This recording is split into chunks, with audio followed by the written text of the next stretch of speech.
नमस्कार दोस्तों, कैसे हैं आप सब लोग। आज का अभ्यास पत्र 26 और आज का भी ये जो अभ्यास पत्र है ये भी मुहावरे के ऊपर बेस्ड क्वेश्चंस है। कल हम लोगों ने 20 प्रश्न किए थे मुहावरे से रिलेटेड, आज आगे के 20 करेंगे। चलिए स्टार्ट करते हैं।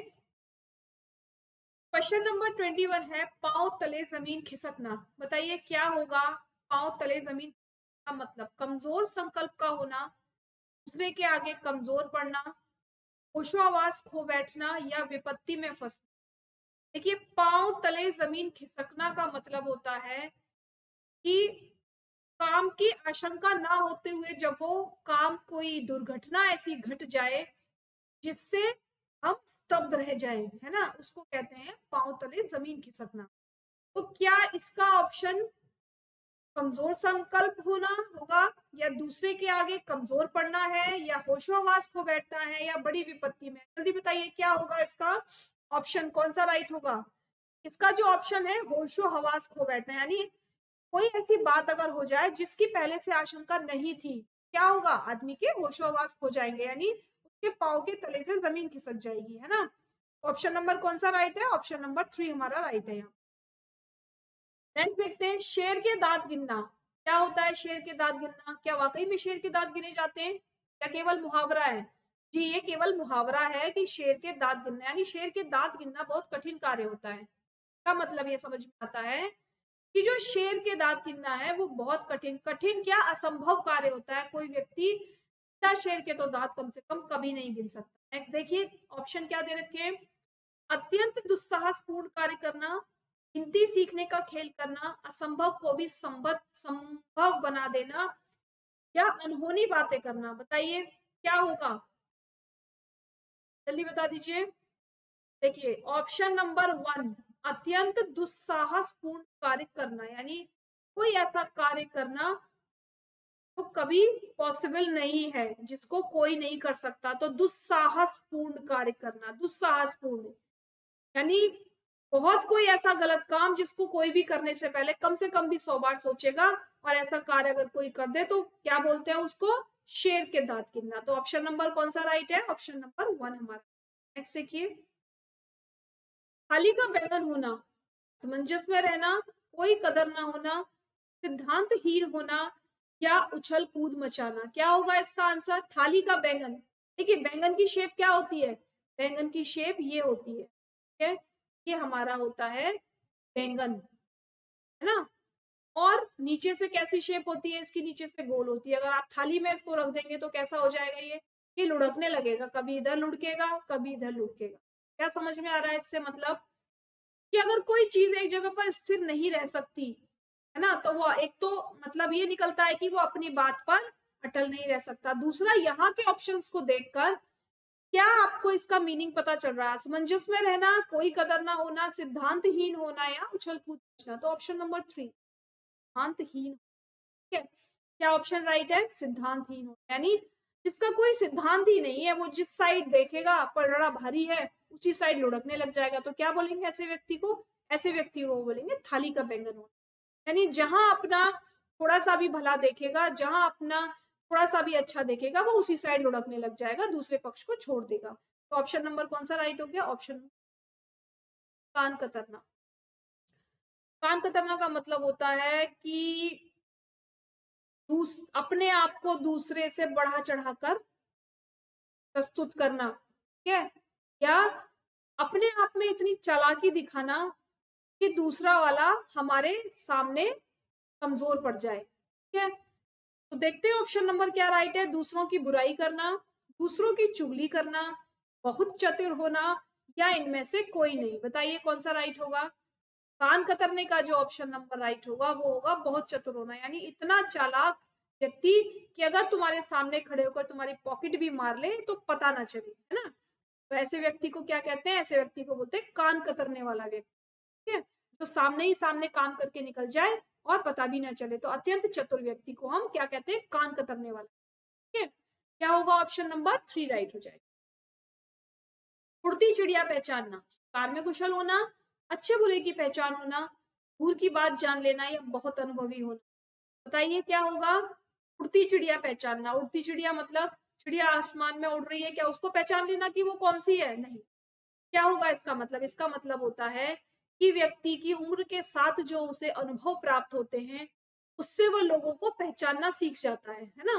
व्यक्ति की उम्र के साथ, कार्य कुशलता के साथ जो उसे अनुभव प्राप्त होते हैं, उससे वो व्यक्तियों को पहचानना सीख जाता है। तो इसी को कहते हैं उड़ती चिड़िया पहचानना।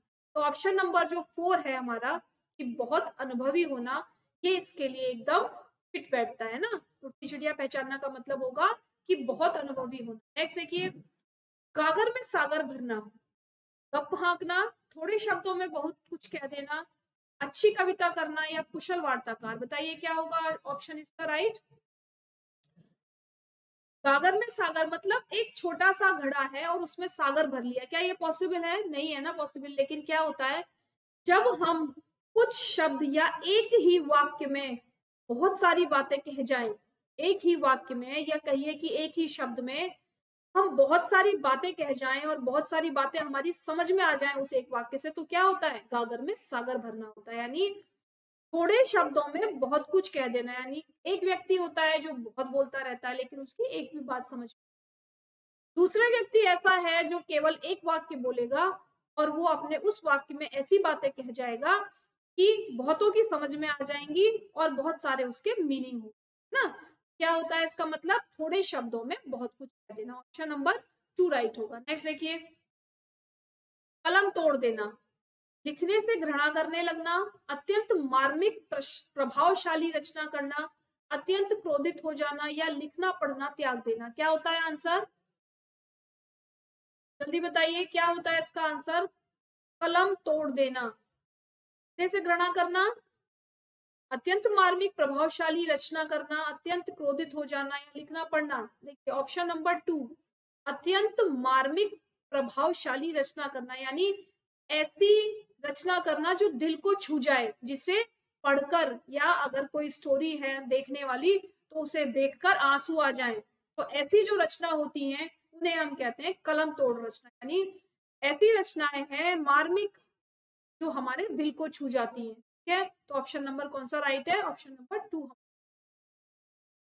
नेक्स्ट देखिए, ठन गोपाल होना, ठन गोपाल का मतलब सारा रुपया पैसा खत्म हो जाना। ठीक है, तो ये बहुत कॉमन मुहावरा है और इसका अर्थ भी सबको पता है। क्या है? रुपया पैसा ना होना। ठीक है, या फिर कह सकते हैं सदा मस्त रहना। नहीं, सदा मस्त रहना नहीं कह सकते। क्यों? क्योंकि ठन गोपाल होने से मतलब होता है कि रुपया पैसा ना होना। भाई खाली हो गए, अब तो हम ठन गोपाल है, हमारे पास कुछ भी नहीं है, कि सारा रुपया पैसा खत्म हो चुका है। तो ऑप्शन नंबर कौन सा राइट है? और 2 राइट है। नेक्स्ट देखिए, डेढ़ चावल की खिचड़ी पकाना, बताइए क्या होगा इसका राइट ऑप्शन? किसी कार्य में विशेष दक्षता, कंजूसी करना, अपनी राय सबसे अलग रखना या आवश्यकता से कम खाना। जल्दी बताइए, डेढ़ चावल की खिचड़ी पकाना, डेढ़ चावल की खिचड़ी कभी नहीं पकती है ना? तो क्या बोलेंगे इसके लिए? किसी कार्य में विशेष दक्षता, कंजूसी करना, अपनी राय सबसे अलग रखना या आवश्यकता से कम खाना। ऑप्शन नंबर 3 दिखाई दे रहा है सभी लोगों को कि अपनी राय सबसे अलग रखना। ठीक है, यानी सब लोगों ने बोल दिया और उसके बाद हम एक ऐसी राय किसी को देंगे जो सबसे अलग है, उसको कहते हैं डेढ़ चावल की खिचड़ी पकाना। ठीक है, ऑप्शन नंबर कौन सा राइट है? ऑप्शन नंबर 3 राइट है। नेक्स्ट देखिए, नाक का बाल होना, क्या होगा नाक का बाल होना? अधिक समीप होना, कष्ट देना, अधिक प्रिय होना या पालतू होना। जल्दी बताइए क्या होगा?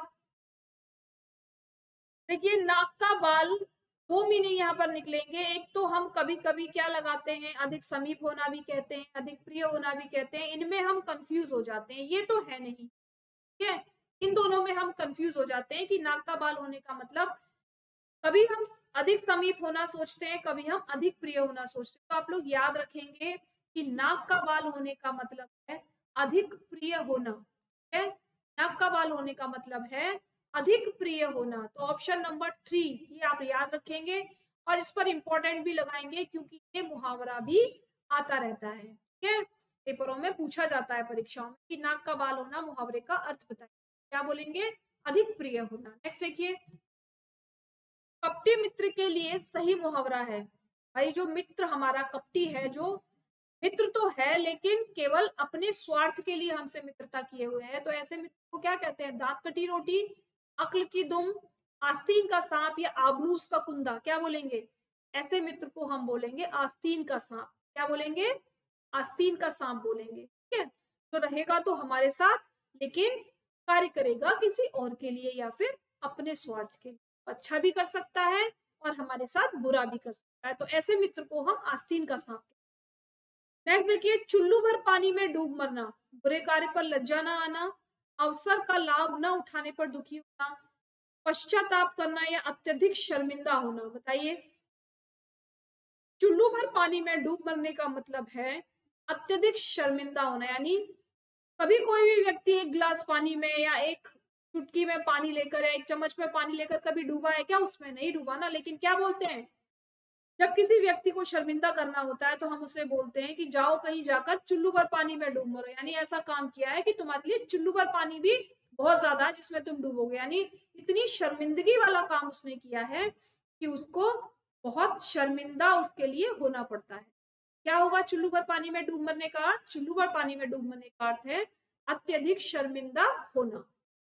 Option number 4। नेक्स्ट देखिए, घाव पर नमक छिड़कना, चोट लगने पर दवा लगाना, बदला चुकाना, ईर्ष्या करना या दुखी व्यक्ति को और दुखी करना। तो भाई घाव पर अगर कोई नमक छिड़केगा तो क्या होगा? घाव पर नमक छिड़कने पर उसमें जलन होगी ना, उसमें दर्द होगा, यानी एक तो दर्द पहले ही है और दूसरा नमक छिड़क कर उस पर और दर्द देना। तो ऐसा ऑप्शन केवल एक ही यहाँ पर नजर आ रहा है कि दुखी व्यक्ति को और दुखी कर, व्यक्ति पहले से दुखी है और उसको जाकर किसी और बात को कहकर उसे और दुखी कर देना, यानी घाव पर नमक। ठीक है, नेक्स्ट देखिए, हाथों के तोते उड़ जाना, क्या है इसका मतलब? बताइए, हाथों के तोते उड़ जाना, अपने ठगने पर दुख होना, होश ना रहना, काम बिगड़ जाना या पश्चाताप करना। क्या होगा? हाथों के तोते उड़ जाना का मीनिंग होता है होश ना रहना। क्या क्या मीनिंग होता है? होश ना रहना। ठीक है, चलिए नेक्स्ट ऑप्शन की तरफ चलते हैं। घर फूंक कर तमाशा देखना, क्या है इसका सही आंसर? घर जलने पर भी कंजूसी करना, फूंक फूंक कर खर्च करना, आगे पीछे सोचे बिना खर्च करना या अपनों के बजाय परायों पर खर्च करना। बताइए जल्दी से। देखिए, घर फूंक कर तमाशा देखना का मतलब होता है कि हमारे घर में खाने के लिए 2 दाने हैं और हम खर्च कर रहे हैं 4 दाने, इसका मतलब हम अपना घर लुटा रहे हैं, हम अपने को बर्बाद कर रहे हैं। तो घर फूंक कर तमाशा देखने का मतलब हो जाएगा आगे पीछे सोचे बिना केवल खर्च करते जाना। ठीक है, क्या होगा इसका राइट आंसर? आगे पीछे सोचे बिना केवल खर्च करते जाना। ऑप्शन नंबर 3 इसका राइट हो जाएगा। नेक्स्ट देखिए, आसमान पर थूकना, यानी ऊपर की तरफ थूक, तो क्या ऑप्शन इसका राइट है? असंभव कार्य करने का दुस्साहस, महान व्यक्ति का निरादर करना, गप हाँकना या घमंड करना। बताइए जल्दी क्या होगा? आसमान पर थूकने का मतलब होता है महान व्यक्ति का निरादर करना, यानी अगर हम जो हमारे महान व्यक्ति आज तक हमारे देश में पैदा हुए, महात्मा गांधी हुए, सुभाष चंद्र, अगर इनका हम अपमान करेंगे क्या होगा? क्या उन पर कोई फर्क पड़ेगा? नहीं पड़ेगा। किस पर फर्क पड़ेगा? फर्क हम पर ही पड़ेगा कि हम उनके उस साहस को पहचान नहीं पाए। तो इसको हम किससे कंपेयर कर सकते हैं? इसको हम कंपेयर कर सकते हैं आसमान पर थूकना, यानी हम कितना भी आसमान पर थूकते रहे वो थूक आसमान तक नहीं पहुंचेगा, वो हमारे ऊपर आकर गिरेगा। यानी अगर हम महान व्यक्ति का निरादर कर रहे हैं तो वो उस व्यक्ति का निरादर नहीं है, वो हमारा निरादर है। ठीक है, अगर हम भगवान का निरादर करेंगे तो वो भगवान का निरादर नहीं है, वो हमारा खुद का निरादर है। तो आसमान पर थूकने का मतलब हो जाएगा महान व्यक्ति का निरादर करना। ठीक है, देखिए, सांप के बिल में हाथ डालना, दूसरों के काम में दखल देना, दूसरों के घर ताका झांकी करना, सांप को बिना मारे पकड़ना या जानबूझकर खतरे में पड़ना। बताइए क्या होगा? जल्दी से बता दीजिए। भाई सांप के बिल में हाथ डालना, अगर आप हाथ डालेंगे सांप के बिल में तो क्या होगा? सांप काट लेगा और आपको डर भी होगा। आपको पता है कि अगर आप सांप के बिल में हाथ डालोगे तो सांप आपको काट लेगा, लेकिन फिर भी आप हाथ डालोगे, इसका मतलब क्या है? कि आप जानबूझकर ऐसा काम कर रहे हो।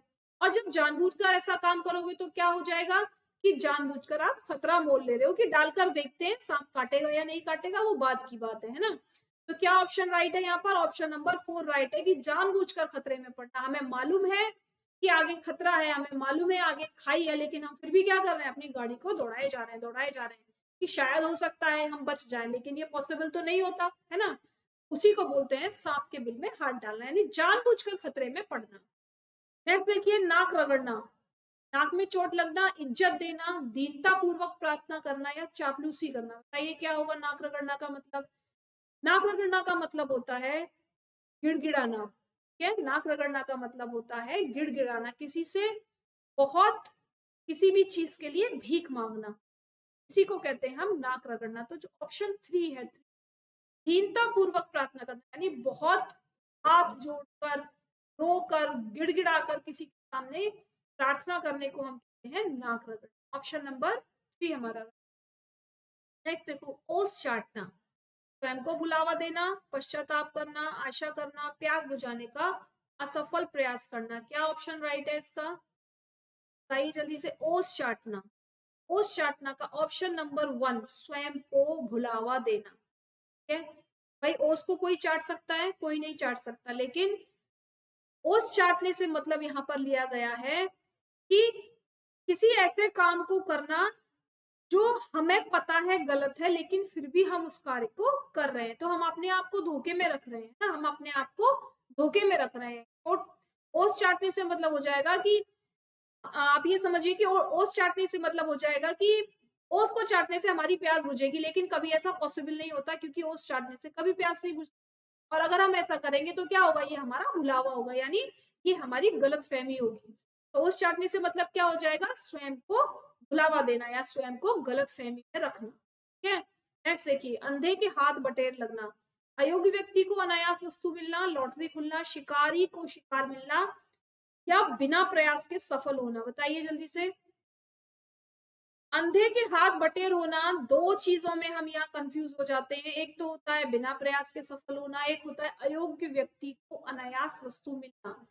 देखिए, बिना प्रयास के सफल होने का मतलब बिल्कुल भी ये नहीं है कि अंधे के हाथ बटेर लगना। यहाँ पर जो अयोग्य व्यक्ति लिखा हुआ, अयोग्य मतलब अंधा, ठीक है, अयोग्य मतलब अंधा, जो उसके लायक नहीं है, लेकिन फिर भी उसको वो चीज मिल गई, तो क्या बोलेंगे कि अंधे के हाथ में बटेर लग गई, यानी ये उसके लायक नहीं था, लेकिन फिर भी उसको ये वस्तु मिल गई। तो ऑप्शन नंबर कौन सा राइट हो गया, ऑप्शन नंबर हमारा 1 राइट हो गया। ठीक है, तो आज के ये 20 प्रश्न यहीं पर समाप्त होते हैं। कल अगले 20 प्रश्न के साथ, मुहावरे और लोकोक्तियों के साथ कल फिर मिलेंगे आपसे। अगर सेशन पसंद आ रहा है तो कमेंट कीजिए, लाइक शेयर सब्सक्राइब करना बिल्कुल मत भूलिए। ठीक है, अब तक हमारे साथ बने रहने के लिए बहुत बहुत आप लोगों का धन्यवाद। आगे भी इसी तरीके से बने रहिए, और जो लोग पहली बार वीडियोस देख रहे हैं वो प्लीज सब्सक्राइब कर लीजिए। चलिए, कल फिर मिलेंगे।